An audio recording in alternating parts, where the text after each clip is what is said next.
Good morning জয়নিতায় বন্ধুরা, আজকের আমরা জাপানের একটি প্রসিদ্ধ ডেজার্ট বানাতে চলেছি, ডোরা কেক। তার জন্য ইনগ্রিডিয়েন্টসগুলো দেখে নেও। 1 কাপ ময়দা, 3/4 cup powder sugar, 3 tablespoon condensed milk, half teaspoon baking powder, 1 teaspoon honey, half cup milk, 1 tablespoon butter. আর ফিলিংয়ের জন্য 2 tablespoon hazelnut chocolate spread বা ডার্ক চকলেট তোমরা নিতে পারো। আজকে ডোরামনের ডোরা কেক বানাবো বলে একটা গামলা নিয়ে নিলাম, তার মধ্যে 2 কাপ ময়দা নিয়ে নিলাম, তার মধ্যে নেব আমি যেহেতু 2 কাপ নিয়েছি সেখানে আমি হাফ কাপের মতন চিনি পাউডার নিয়ে নিলাম। ভালোভাবে মেজারমেন্ট নেবে তত ভালোভাবে সুন্দর একটা ডোরা কেক বানবে। এরপরে আমি নিয়ে নেব 2 টেবিল স্পুনের মতন কনডেন্স মিল্ক। কনডেন্স মিল্ক হচ্ছে যদি ফ্রিজে রাখো তারপর তাকে ঠান্ডা কম করে এই যে কনডেন্স মিল্ক আমি নিয়ে নিলাম বড় টেবিল স্পুনে। এরপরে নিয়ে নিলাম 1 টেবিল স্পুনের মতন বেকিং পাউডার, নিয়ে এটাকে ভালোভাবে গুলাতে হবে। তারপরে নিয়ে নেব 1 টেবিল স্পুনের মতন হানি, হানি মতলব মধু আমি 1 টেবিল স্পুনের মতন এর মধ্যে নিয়ে নিলাম। দিয়ে এইগুলোকে ভালোভাবে শুকনো মিশিয়ে নিতে হবে। যেহেতু কনডেন্স মিল্ক, চিনি, বেকিং পাউডার, মধু আছে, এটাকে ভালোভাবে গুনিয়ে নেব। দেওয়ার পরে আমি দিয়ে দিলাম দুধটাকে হালকা গরম করে নিয়েছিলাম, তারপরে উষ্ণ গরম দুধ এর মধ্যে দিয়ে দিলাম। দিয়ে ভালোভাবে অল্প অল্প দুধ দিয়ে সুন্দর করে এটাকে মেশাতে হবে। তোমাদের কাছে বিটার থাকলে বিটার দিয়ে ভালো করে গুলিয়ে নেবে। আমার কাছে বিটার নেই, আমি তাই চামচ দিয়ে গুলাচ্ছি। যে অল্প অল্প দুধ দিয়ে এটাকে ব্যাটারটাকে গুলাতে হবে। এককালীন দুধ দিয়ে দিলে কিন্তু ব্যাটারটা একদম নরম হয়ে যাবে। এই ব্যাটারটা হবে একদম নয় পাতলা নয় মোটা, একদম থিকনেসটা সুন্দর হবে, কেকের মতন, কেকের চেয়ে একটু নরম হবে। সুন্দর করে মাখাতে হবে। আমি সুন্দর করে এটাকে মিশাচ্ছি।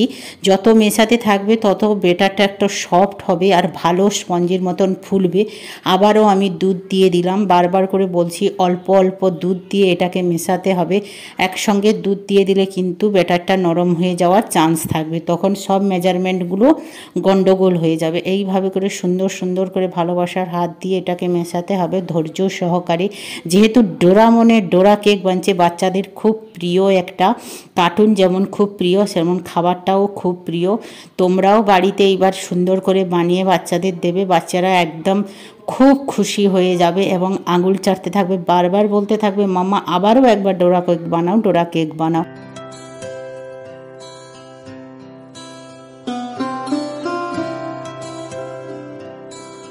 দেখো কত সফটও হয়ে গেছে, তোমাদের মেজারমেন্ট দেখিয়ে দিলাম। এত সুন্দর থিকনেস তার থাকতেই হবে, বেশি পাতলাও হবে না বেশি নরমও হবে না। এরপরে এটাকে আমি রেখে দিলাম। এবারে একটা ননস্টিক তাওয়া বসিয়ে দিয়েছি। তাওয়াটা গরম হয়ে গেলে আমি এই যে ব্যাটারটা দিয়ে দিলাম। তোমরা একটা বড় ডাবুর গোল চামচ যে হয় ওর মধ্যে দিয়ে দেবে, এককালীন দিয়ে দেবে, তাহলে কিন্তু ডোরা কেকটা খুব সুন্দর হবে, নাহলে একটা ভালো হবে না। এবার আমি দিয়ে দিলাম, দিয়ে একটা ঢাকনা দিয়ে দেবো। বেশি মানে একে ফ্ল্যাট করবে না, একবারে দিয়ে দেবে, ও যতটা ফ্ল্যাট হওয়ার ততটাই হবে। এবারে আমি একটা ঢাকনা দিয়ে দিলাম। গ্যাস একদম সিম থাকবে, সিম থেকে তারপরে কোনো তেল ব্রাশ হবে না। এই দেখো বুটবুট করে উঠেছে। এবারে আমি হালকা হাতে এটাকে তুলে নেব, তুলে উল্টে দেখবো পুরো একদম ডোরা কেকের মতন হয়ে যাবে। যখন একদম বুটবুট করা বন্ধ হয়ে যাবে তখন তোমরা পাল্টাবে। আর দেখো কতটা স্পঞ্জি হয়েছে, সফট হয়েছে। এই দেখো আস্তে আস্তে করে তুললে, এখানে তেল দেওয়া যাবে না, তেল দিলে নিচটা একদম শক্ত হয়ে যাবে। আর ডোরামনের মতন যে কেকের কালারটা, মানে নিচটা যে কালার একটা ব্রাউন কালার আছে ওইটা আসবে না। আর দেখো কত সুন্দর হচ্ছে। ননস্টিক তাওয়াতে তো তেলের কোনো প্রয়োজন নেই, হালকা হাতে এইভাবে তুলে নিতে হবে। এই যে আমি দেখো সুন্দর করে এটা ছাড়িয়ে নিচ্ছি হালকা, কারণ তেল থাকে না, একটু তেল হবে। দেখো এবারে উল্টে দিলাম, কত সুন্দর একটা ডোরা কেকের কালার এসছে, দেখেছো একদম। কারণ আমি একটু দমকে দমকে দিয়েছিলাম বলে না, এই জন্য যে সাদাগুলো হয়ে গেছে। তোমরা এককালীন একটা গোল চামচ দিয়ে, বড় যে চামচগুলো তড়কা লাগানোর যে চামচগুলো, সেই চামচগুলো দিয়ে এককালীন দিয়ে দেবে, তাহলে ডোরা কেকটা খুব সুন্দর হবে। এবারে 2 পিট করে নেবো, ওইটা একটু ব্রাউন কালার আসলে তারপরে আমি উল্টিয়ে তুলে নেব। 1 পিট ডোরা কেক হয়ে গেছে, আরেক পিট তোমাদের উল্টিয়ে দেখিয়ে দিচ্ছি যে ওই সাইডটাও কালার এরকম সুন্দর কালার হয়ে গেছে। দেখো কত সুন্দর কালার হয়ে গেছে, ব্রাউন কালার। আর ননস্টিক তাওয়াতে তো কোনো অসুবিধা হয় না। আমি একে একে করে সমস্ত প্যানকেকগুলো তুলে নিচ্ছি, মতো ডোরা কেকের বেসগুলোকে তুলে নিচ্ছি। এবার দেখো একটার পর একটা সুন্দর করে বানিয়ে তোমাদের পরিবেশন করে দেখিয়ে দেবো। দেখো এবারে ডোরা কেকের যে চকলেটটা, আমি ডার্ক চকলেটটা একটা বাটিতে অল্প একটু দুধ দিয়ে এটাকে মেল্ট করে নিলাম, এবারে তুলে নিলাম। এইবারে দেখো একটা একটা করে নিয়ে এবারে যেই সাইডটা বানান কম সেই সাইডে চকলেট সস আর চকলেট দিয়ে ভালো করে এই যে গুলিয়ে এটাকে একদম ব্রাউন কালার করে দিচ্ছি। এতে চকলেট দিতেই হবে, ডার্ক চকলেট আর চকলেট সিরাপ মিশিয়ে এর মধ্যে আমি সুন্দর করে মিশিয়ে দিলাম।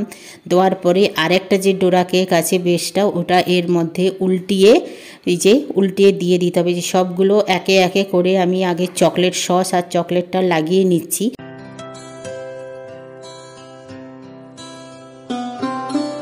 মনে ডোরা কেক আমরা বানিয়ে দিলাম ঘরে বসে। দেখো কত সুন্দর হয়েছে, কাটার পরে চকলেটগুলোই হয়েছে। উপর থেকে একটু চিনি পাউডার মতো আইসিং সুগার একটু দিয়ে দিলাম, দিয়ে তোমাদের সামনে পরিবেশন করে